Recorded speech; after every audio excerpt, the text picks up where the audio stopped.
ইলেকশ্যনৰ ডেটটো ইতিমধ্যে 4টা বজাত ঘোষণা হৈছে, কিন্তু এতিয়ালৈকে মই নিউজটো চাব পৰা নাই। আমাৰ মিটিংটো জাষ্ট শেষ হৈছে, এতিয়া মই চাম, চোৱাৰ পিছত মই ক'ব পাৰিম। এতিয়াও চাব পৰা নাই মই নিউজটো। যেন হওক, মুঠতে ইলেকশ্যন ঘোষণা হৈছে।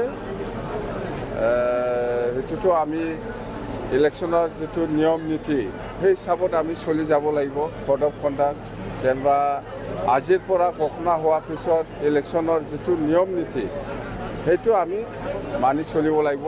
আমি BPF দল হিচাপে মানি চলিম। আৰু নিশ্চয় মই নিউজটো চালে গোটেই কথাটো ক'ব পাৰিলে হয়।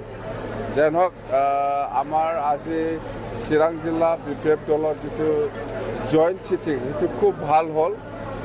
আৰু আমি ষ্টেৰিং কমিটি কেনেকৈ বনাব লাগে, ৰাইজৰ যিখিনি অভাৱ অভিযোগ ইয়াৰ ওপৰত আমি আমাৰ মেনিফেষ্টত সোমোৱাৰ কাৰণে কি কি সমস্যা আছে সেইবিলাক মই ডিষ্ট্ৰিক্টৰ পৰা বিচাৰিছোঁ।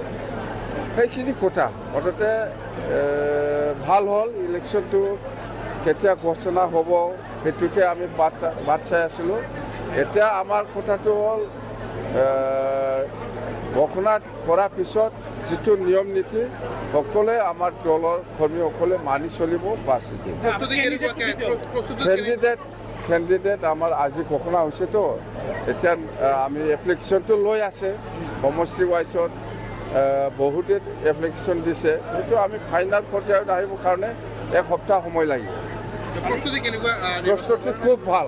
কেণ্ডিডেট কিবা কৰাটো ফাইনেল কৰাটো সময় লাগিব, আৰু আমাৰ BPF হিচাপে প্ৰস্তুতি খুব ভাল।